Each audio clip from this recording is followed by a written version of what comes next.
ایک soft where engineer نے جو ہے اپنے باس کو جو ہے اڑا دیا ہے. اس کی وجہ کیا بنی کہ باس جو ہے اس کی سیلری نہیں دے رہا تھا. جون کی سیلری جو ہے وہ مانگ رہا تھا نوجوان سافٹ ویئر انجینئر کے، اس کو جون کی سیلری دے دی جائے کیونکہ اس نے جون منتھ کا کام کر دیا ہے. لیکن 6 ہو گئے، 7 ہو گئے اور 8 جولائی ہوگی، لیکن اس کے باوجود بھی جو ہے اس کو سیلری نہیں دی جا رہی. ٹارچر کیا جا رہا تھا. جیسے آپ لوگوں کو پتا ہے پاکستان کے حالات ہیں، ایسے حالات میں جو ہے 1-1 روپے کی ضرورت ہوتی ہے. اور جب بندہ 31 دن کام کرتا ہے اور یہ سوچتا ہے کہ اس کی سیلری آئے گی، وہ گھر کے ایکسپینس باقی چیزوں کو پورا کیا جائے گا، لیکن جب اس کو جو ہے اس کی سیلری نہیں دی جائے گی، اس کو ٹارچر کیا جائے گا یا پھر ڈیٹ پہ ڈیٹ دی جائے گی، تو وہ اسی طرح ہر امپلائی جو ہے وہ فرسٹریٹڈ ہو جاتا ہے. اور اسی وجہ سے جو ہے ایک جو ہے سافٹ ویئر انجینئر جو کہ پڑھا لکھا نوجوان ہے، اس نے جو ہے اپنے باس کو جو ہے وہ اڑا دیا ہے کہ وہ اس کی سیلری نہیں دے رہا تھا.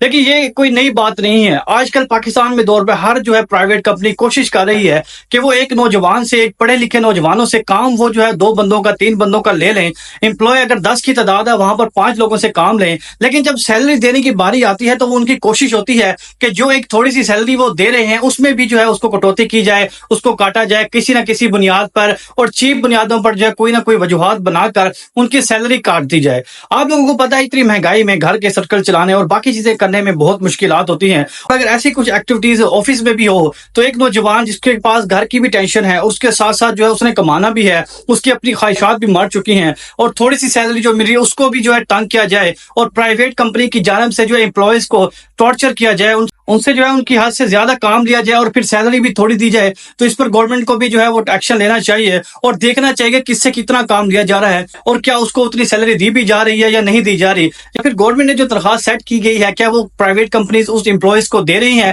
تو یہ چیزیں جو ہے سوچنی چاہیے، اور یہ کمپنی اونرز کو بھی سوچنا چاہیے کہ اگر آپ کسی ایک بندے سے کام لے رہے ہیں تو ظاہر سی بات ہے نہ وہ آپ کا غلام ہے نہ آپ اس کے غلام ہیں. وہ جتنا کام کرتا ہے آپ کو اس کو کی اتنی اجرت دینی چاہیے جو کہ اس کا حق ہے، تاکہ وہ خوشی خوشی کام کرے گا اور وہ کمپنی کو اپنی کمپنی سمجھ کے کام کرے گا، اور اس کمپنی کے جو ہے سیلز بھی لے کے آئے گا، اس کو جو ہے آگے بھی بڑھائے گا. لیکن جب آپ ایسی حرکتیں کرتے ہیں کہ ایجنٹ سے کام بھی لے لیں اور اس کو پیسے بھی نہ، کیسے آپ کی کمپنی کو اپنی کمپنی سمجھے گا، اور کس طرح جو ہے وہ آپ کی جو ہے اونیسٹی سے کام کرے گا، سیلز لے کے آئے گا یا آپ کی کمپنی کو گرو دے گا. تو میں یہ سب کو یہی پیغام دینا چاہوں گا کہ جو ہے جتنا جس سے کام لیا جائے اس کو اس کی اتنی اجرت دی جائے تاکہ وہ بھی خوش رہے اور آپ کا کام بھی ٹھیک ہو. اور جو ہے جو پرائیویٹ ملازم ہیں ان کی جو ہے ایسی سیلریز کو روکنا نہیں چاہیے، ٹائم سے پہلے دینا چاہیے، نہیں تو ایسی وجوہات ہوتی ہیں اور پھر یہ سب کچھ بھی دیکھنا پڑ سکتا ہے کمپنی اونرز کو.